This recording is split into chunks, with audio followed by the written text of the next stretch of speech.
This is...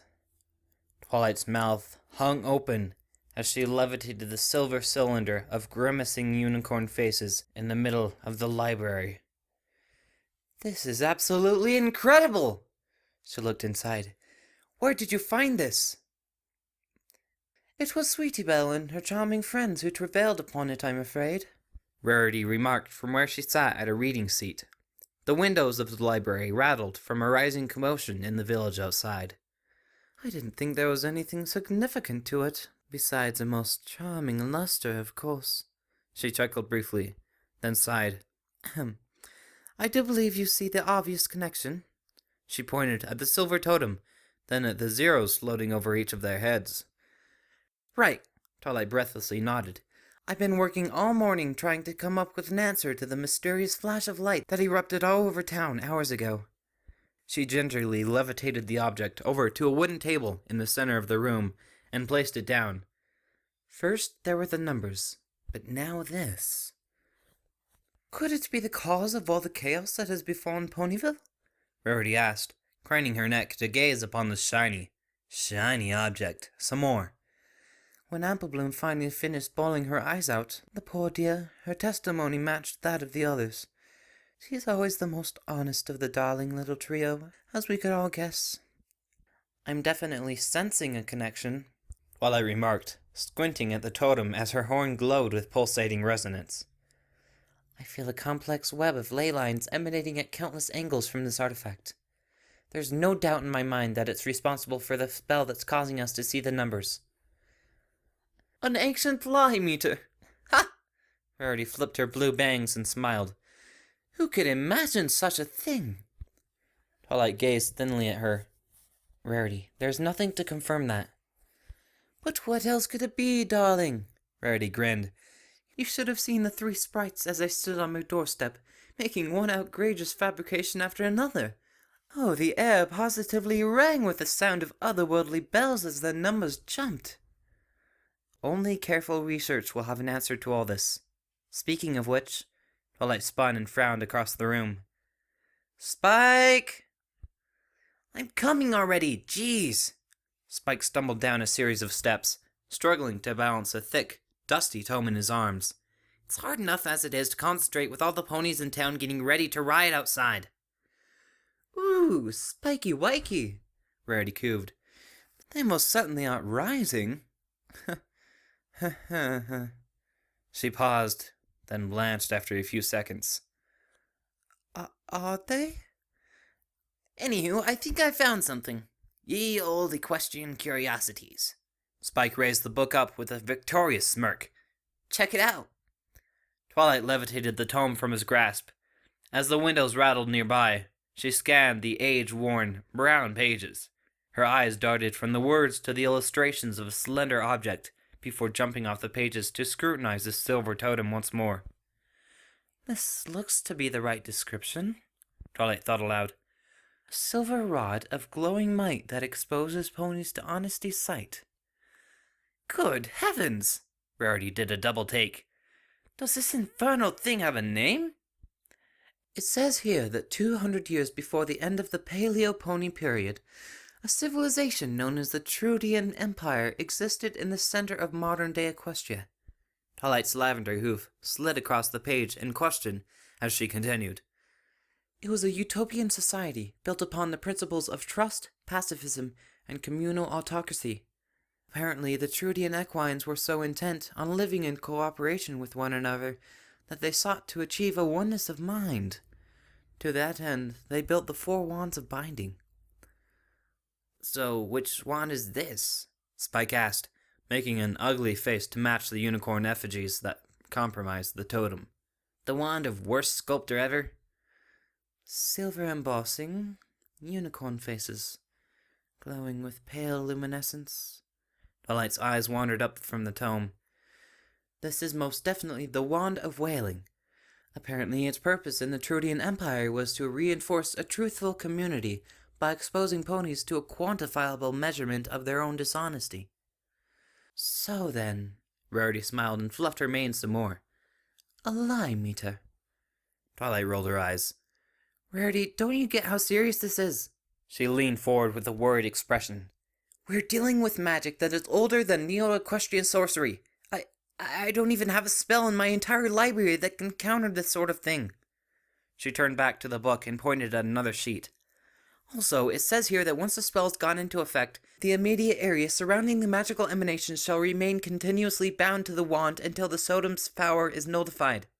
Twilight bit her lip, then added, in other words, we're all stuck with these numbers so long as we stay in Ponyville, whether or not this artifact is taken away from here. So what does that mean? Spike asked as he glanced fitfully between the two unicorns and the rattling windows beyond.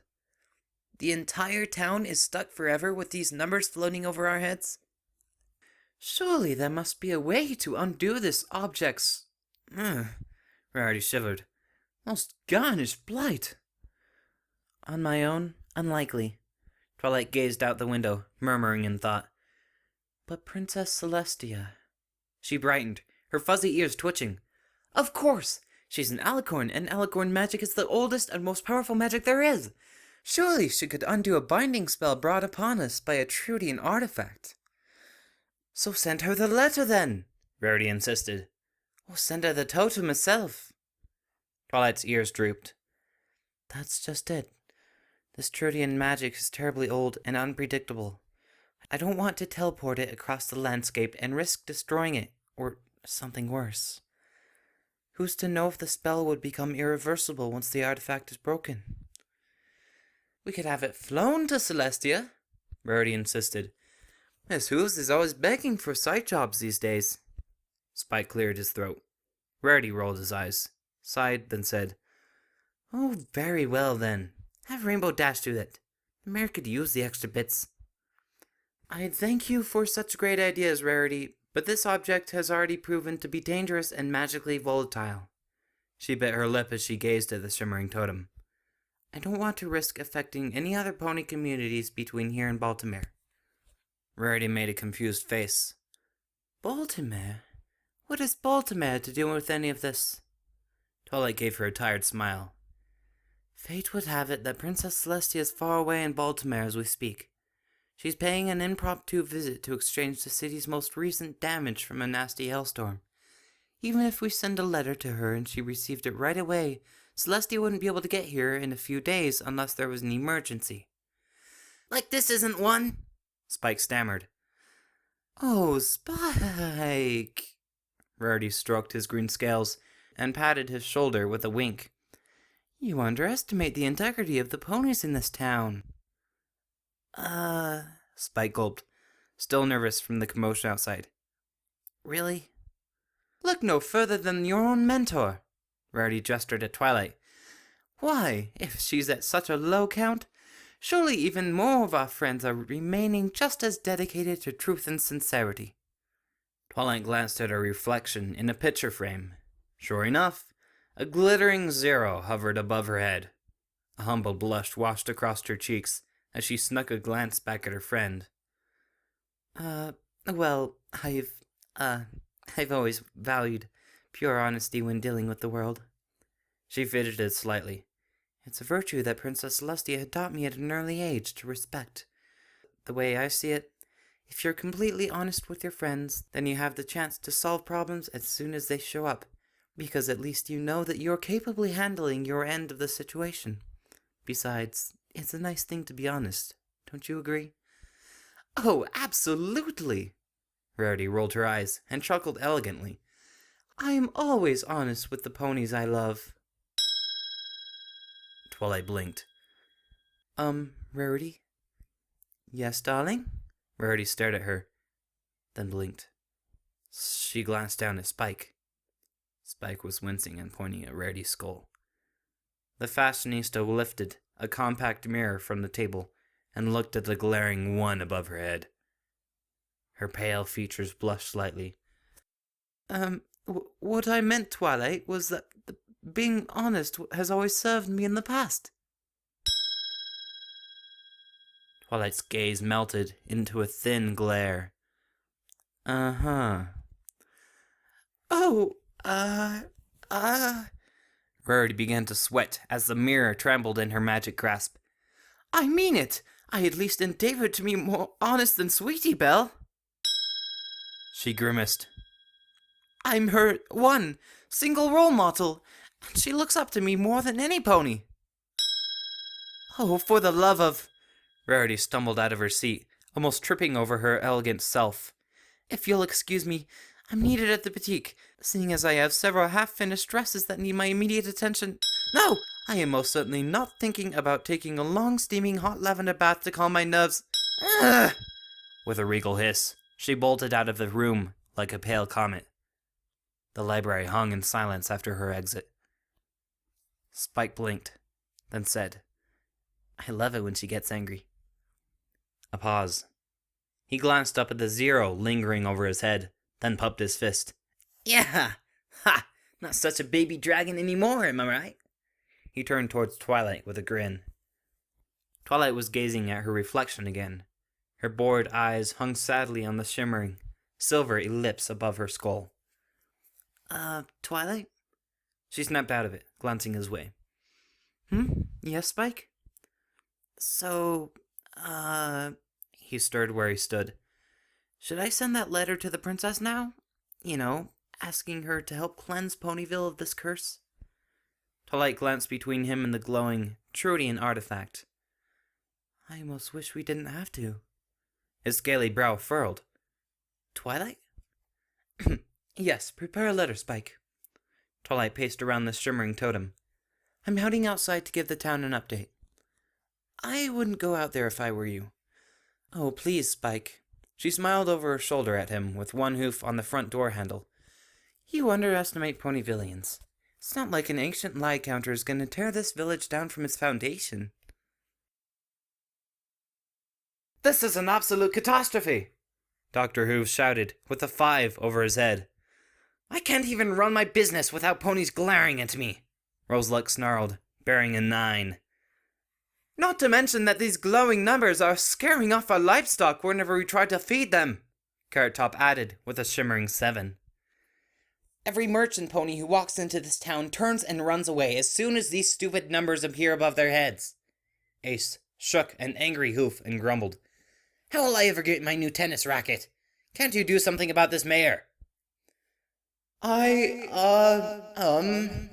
mayor, suddenly a jittery pony, with her bifocals lopsided and her mane a mess, trembled from behind a podium erected just above the front steps to the town hall building in the center of Ponyville.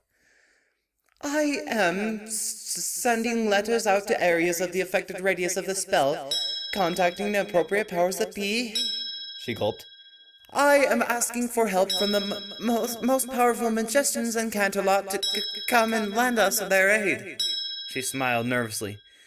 We should have this problem fixed in no time. Oh yeah? The ponies grumbled. And why should we believe you? Huh? Oh yes, well... She adjusted her collar as her twitching eyes darted up. A glaring 72 hovered over her skull. You see, the thing is, I had a meeting with some delegates from Trottingham this morning, not to mention dozens upon dozens of paper to sign, scrolls to be stamped, the usual routine of running a town, and yes, well, I'm always doing what needs to be done and saying what needs to be said for the best interest of this village's success.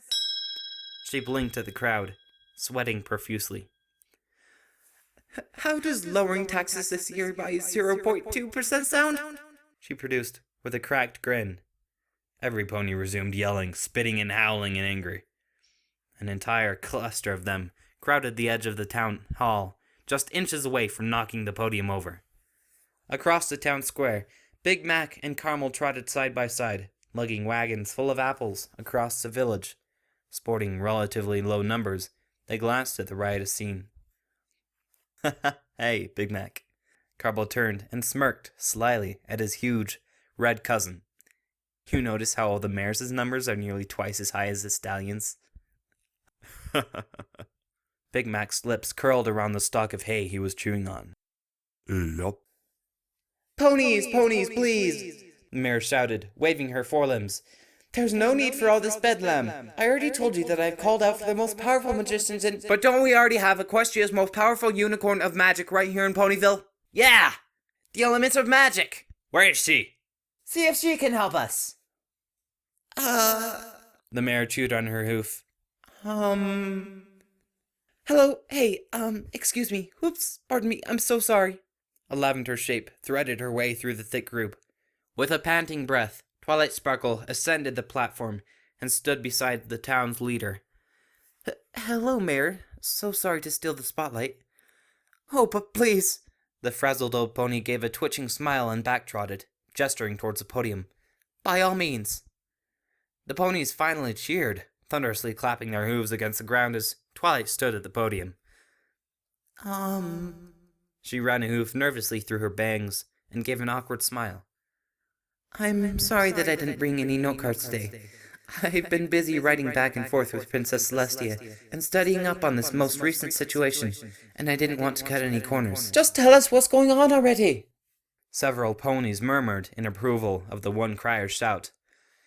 Alrighty then. Twilight took a deep breath. A group of young fillies accidentally dug up an ancient artifact from the era of Trudian Empire. Rather than get into the elaborate history of the totem's ancient origin, let me just confirm that this object is responsible for, well, the numbers that are floating around town.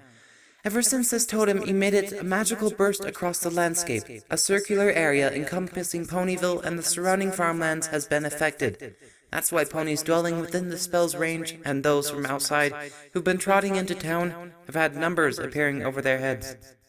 Then why don't we just smash it? A pony grunted. Yeah! Yeah!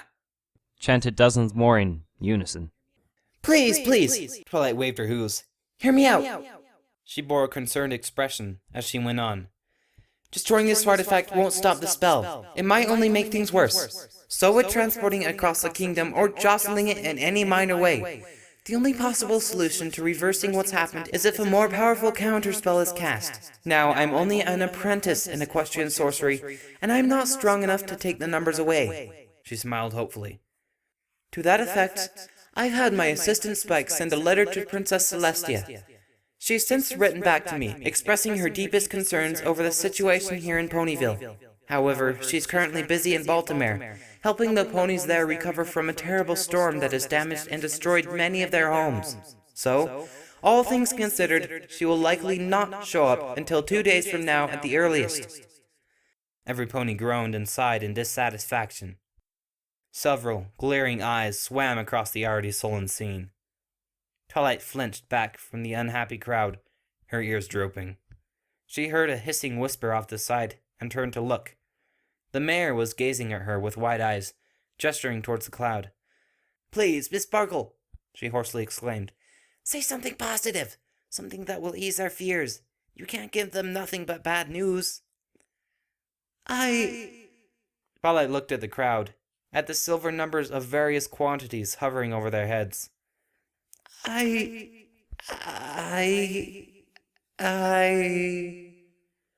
ponies all gazed at her.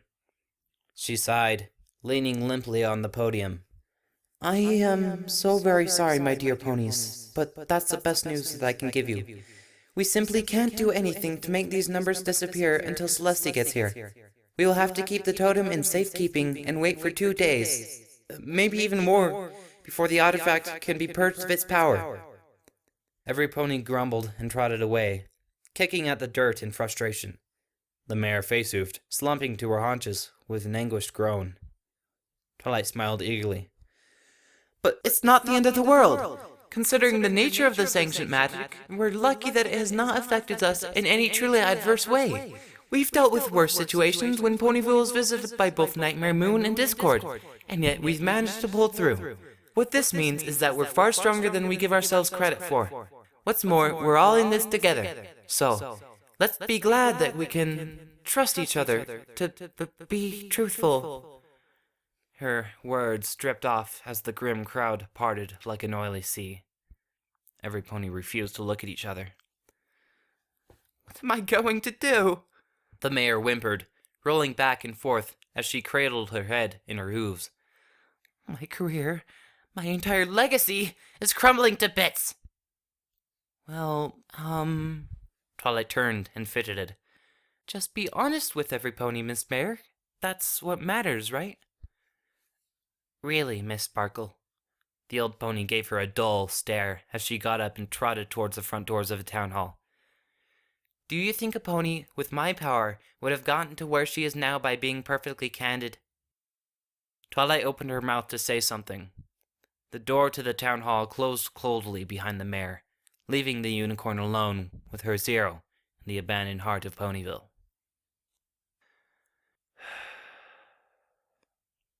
She sighed.